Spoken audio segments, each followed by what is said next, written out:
Okay, so I've got another Commodore 64 setup guide for you today, and this is going to be a standalone emulator which I've recently discovered by the name of Hoxs64. So, to my knowledge, Hoxs64 is not as old as more established C64 emulators such as Vice or even CCS64, which I've covered in the past on my channel. So, we're going to take a look at this one and get you up and running using a range of different file extensions for your games from .taps. .d64s and .crt images. I'm going to be talking about these if you're new to Commodore 64 emulation.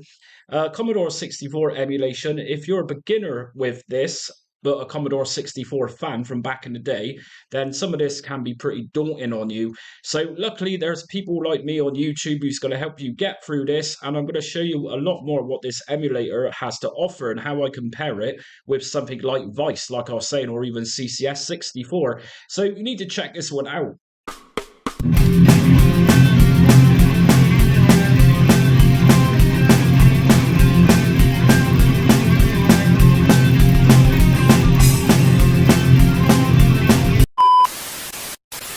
Okay then, so if you're new to my channel and you like what you see today, be sure to hit notifications, subscribe and like. It really helps my channel out and it also gets you up-to-date content as I release it. So very briefly, I focus mainly on retro emulation here on my channel, just Jamie, and I pretty much cover everything from the Sinclair ZX81 up to the PS3 era, everything considered retro.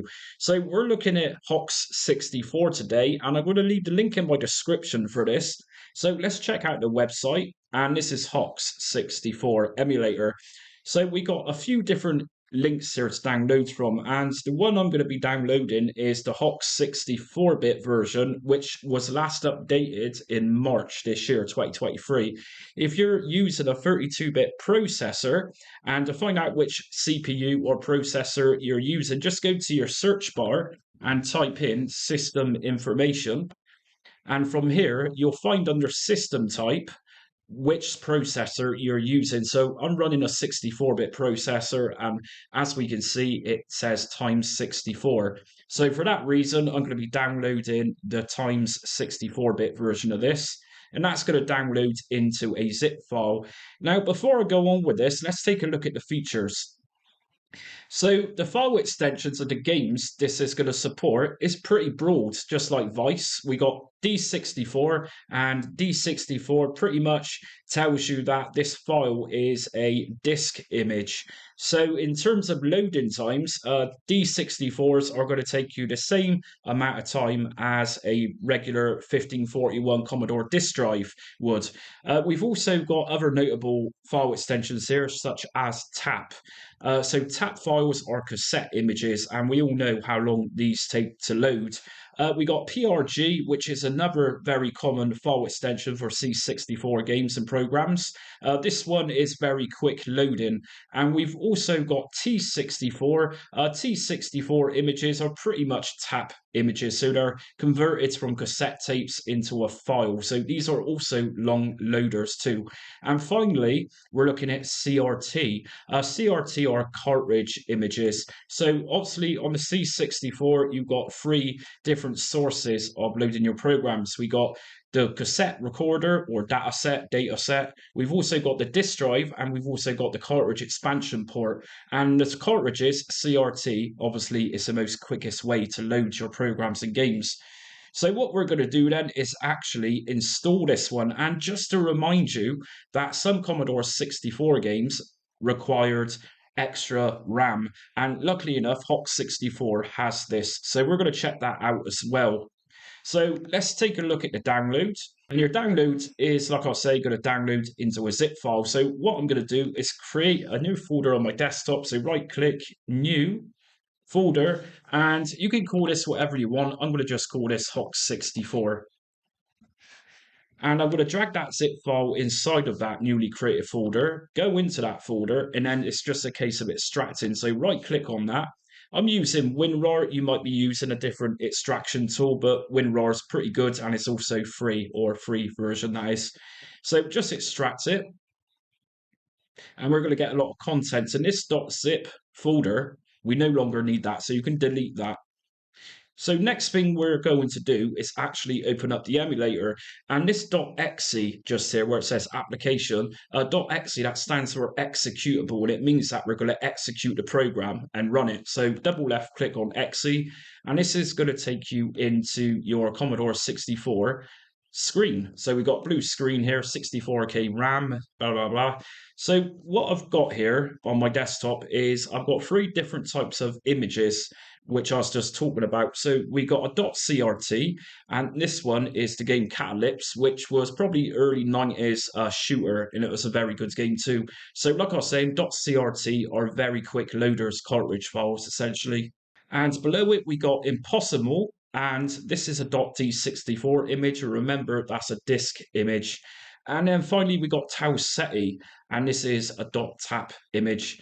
So what I'm going to do first, as we can see on the graphical user interface just here, is we got tape, we got disk, and we got cartridge. So the first thing I'm going to do is take a look at the controller settings on this. So if I go to settings and go to joystick, what I'm going to do is just pull down device, and I'm using a PlayStation 3 controller for this. So I'm going to select Xbox 360, that's another story. And I'm also going to do this for device 2 or joystick 2. So Xbox 360 and enable joystick 2. If you're a Commodore 64 fan like myself, you'll realize that most C64 games read your joystick from being inserted into port 2. So we can OK that for now. And what I'm going to do first is just quickly load up my Catalypse cartridge image. So I'm going to go to cart, attach CRT, and then my cartridge file of Catalypse is on my desktop. Just double left click here.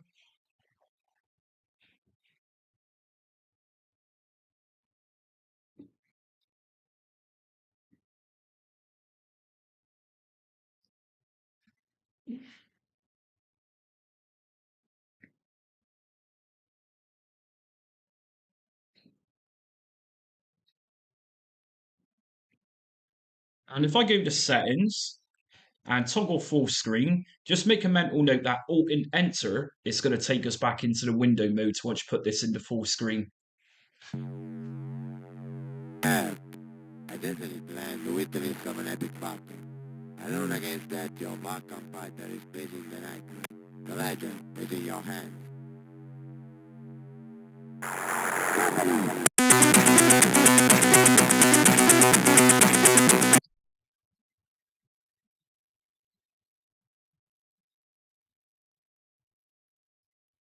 So obviously,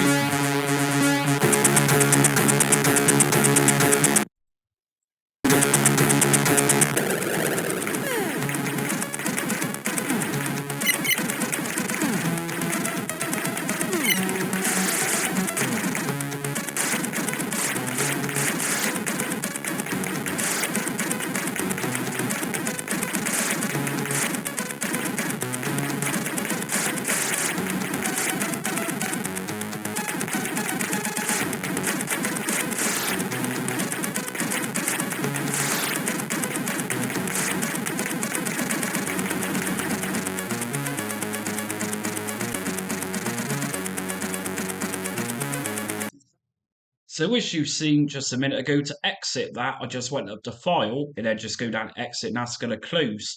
And you should also be aware that your physical keyboard, your PC keyboard or laptop keyboard, is going to act like it's reading pretty much from a real C64.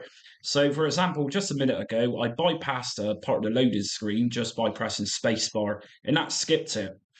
So let's open up Hoxs again. And whilst we're here, instead of going into this folder every time we want to use it, if I right click on that .exe where the Commodore logo is and go to show more options, send to desktop, create shortcut, I can now access this emulator very easily just by double left clicking on this shortcut. And there we go. Pretty cool stuff. So let's take a look at video settings. So as you can see just a minute ago, it's quite a small gameplay screen. So we can change this by going to settings.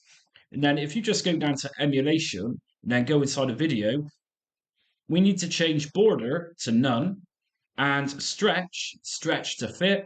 And I've also put full screen mode sync on line sync. So we're going to check out what Catalypse looks like with that full screen mode. So we're going to go back to toggle full screen, and remember to exit this. You can either press Alt and Enter, or once the game's loaded up,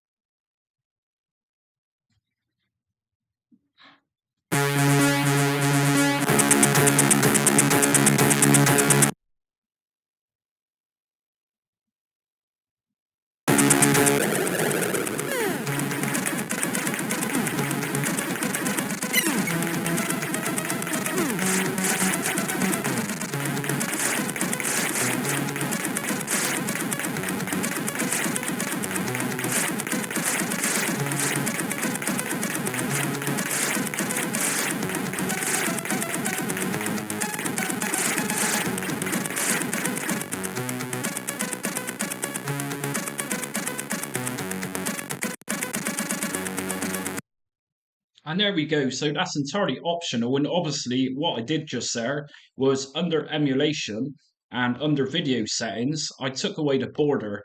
So obviously, you can leave this to full, but that's going to give you a border. So really, that's a matter of preference. And what we're going to do whilst we got some of these settings we want, always make sure you save your settings. So to do this, all you need to do is just go down to save settings, and I'm going to save this to file, so we can actually make a file with this save. So save the file, and just for this tutorial, I'm going to save this to my desktop, and I'm going to just call this C64 save. And that's going to generate us a .ini file. So save, settings saved. Now, what I'm going to do is close down Hoxs64, open it up again, and load this. So, okay.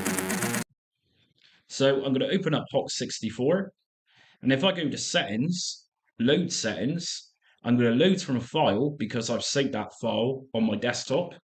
And here's my C64 file. Just double left click, user settings restored from file. So all my settings, which I've just done for video settings, are all saved. So next thing I want to look at is doing disk. So like I was saying, this emulator, Hoxs64, has the ability to load from tape, disk, in cart format, just like a real C64. So just go to disk, and we're going to insert. Now the disk I'm using for this is Impossible. So insert existing disk. And on my desktop, here's my .d64 image of Impossible. So double left click. Now that's inserted. And we're going to need to type in some commands for this. So let's get technical. We're going to type in load. So to get my asterisk on my keyboard, I'm actually holding on to a function key, which is Fn, and I'm pressing bracket, and that's going to give us asterisk, followed by shift, and then obviously press on digit 2. And then we need to type in A1, and obviously that's then going to load up from the emulated disk drive. So just press enter on this, and it's now loading.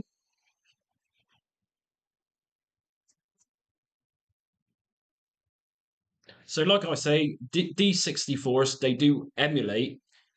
So like I say, D64s are literally images of diskettes, very large disks too. So these do take a lot longer to load, as you can see here, compared to Catalypse, which is in that .crt file extension.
Okay, and as you can see, just like a real disk drive, it's going to say ready. So what we need to do next is just type in run, just like a real Commodore 64, press enter, and that's going to load up our D64 program, as you can see.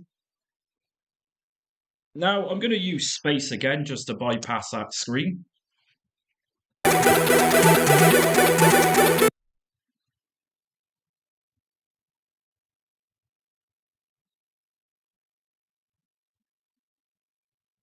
So obviously this is a cracked version of Impossible, and cracked is pretty much trainers which people embed in these old games. So just use your keyboard to bypass screens like this, and I'm going to press or type in N for no.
Don't you just love that sick chid music? Kids really don't know what they're missing today.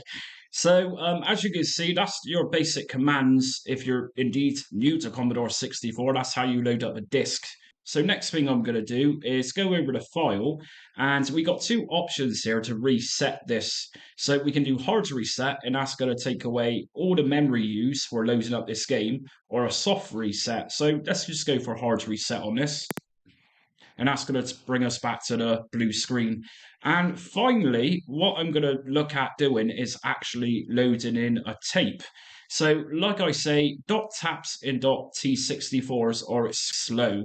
And if you can avoid using one of these image files, unless you're nostalgic for waiting around for quite some time for a game to load, then go ahead and download a top tap image. So to do this, we're going to go to tape, and I'm going to go to insert, and here is my dot tap, my cassette image, and this is Tau Ceti. So double left click, and bear in mind, I had this game as a kid, and to date, I'm still not sure to play it. Remember, microcomputer games were largely what the hell do we do with these games? So once we've inserted that, what we're going to do is I'm going to just type in loads and press enter, and now it says press play on tape. So if I go back up to the tape tab and press play, here we go. So we are now in, and you're going to have 5 or 10 minutes of getting an epileptic fit through the borders flashing. So this is going to be real time, just like the D64 image of Impossible, just to give you a rough idea of how long these images take. So fast forward it by all means, but you might miss this Space Invaders loading screen. And I'm pretty sure Tau Ceti had that just like the Mastronic plus of Ghostbusters did. So I'm going to just put this into full screen for now. Settings and toggle full screen.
Okay, so this is Tau Ceti, and like I said before, I loaded this tape image. I still have no idea how to play this game, but I did play a bit of Space Invaders, and to this day, 30 years on, or over 30 years on, I'm still impressed that a cassette tape actually had a game to play whilst you're waiting for your main game to load. I'm still blown away by that.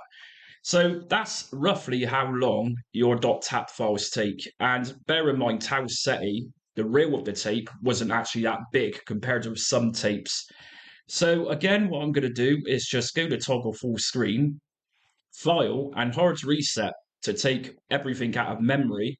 And finally, I'm going to talk to you about setting up and enabling the 1650 RAM expansion unit. So, for some games, such as the famous Sonic the Hedgehog Master System port and also the Super Mario Brothers Nintendo NES port, there's probably other classic games as well which requires this one. I can't think off the top of my head. We're going to need to enable this in Hoxs64. So, let me show you an example of this. If we open up Hoxs64, now I've got an image which is a .d64 image of Sonic the Hedgehog. So if I just go to disk and insert this one, the existing disk, as we know by now, and that's going to insert that disk. I'm going to just type in load commands for this.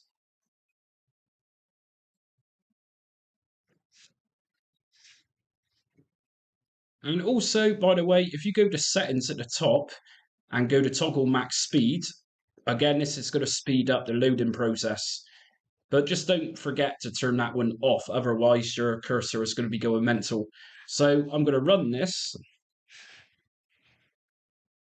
and just go down to uncheck toggle max speed, and I'm pressing space. No REU found, and that's your RAM expansion unit. So we've not enabled it, and as it says, Sonic needs at least 256 kilobyte of RAM expansion. So what I'm going to do is just go to File and hard reset. And I'm going to load this again, but this time I'm going to go to cart, and this time around I'm going to go to attach 1750 REU. So obviously RAM expansion units were put into the expansion port of the Commodore 64. So we're going to attach this one and then go to reload that Sonic game, which requires that RAM expansion. So disk, insert, existing disk, Sonic the Hedgehog. And again, I'm going to type in the commands and just speed this up.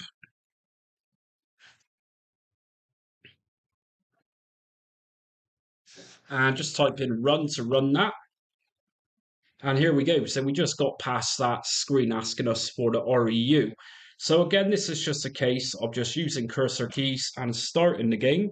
And this one, just like the first D64 image I used with Possible, it's going to take a little while. So like I say, you can speed this up by going to settings in toggle max speed. And now, obviously, some C64 games would come on a couple of discs, even several discs. So to insert side 2 of your discs, what we're going to do is go to disk, insert, existing disk, and I'm going to find disc 2 of my Sonic game. And it's saying to us to press fire after we've inserted that. And here we go, we're now loading up disc 2. So again, this is going to be a lengthy process. So as we can see, we got a bit of fancy loading just here, courtesy of the coders behind Sonic the Hedgehog. So if you've not seen this game, seriously check this one out. I'm going to play the first level of this, and it is pretty impressive. So let's put this into full screen. And I'm going to press no on this.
as we can see, if you're familiar with the original Sega Master System port of Sonic the Hedgehog, which is of course very different from the Mega Drive original, then you'll see that's very, very close to the Master System in sound quality and visual quality. It truly is a milestone in modern day Commodore 64 programming. So that's it for my Hoxs64 setup guide today. As you're aware by now, I've covered a few different file extension or game file extensions for this, and I've showed you how to configure the controllers. Like I said at the start of the video, I've also covered different Commodore 64 emulation setups such as Vice 64 or just Vice, CCS 64, which in my opinion is quite an underrated C64 emulator for PC. And I've also covered Commodore 64 emulation on a number of different front end systems for PC. So if you like this video today, hit notifications, subscribe, and like. It'll get you up to date content as I upload it on retro emulation. And also be sure to check me out on social media. I'm on Facebook, Twitter, TikTok, and Instagram.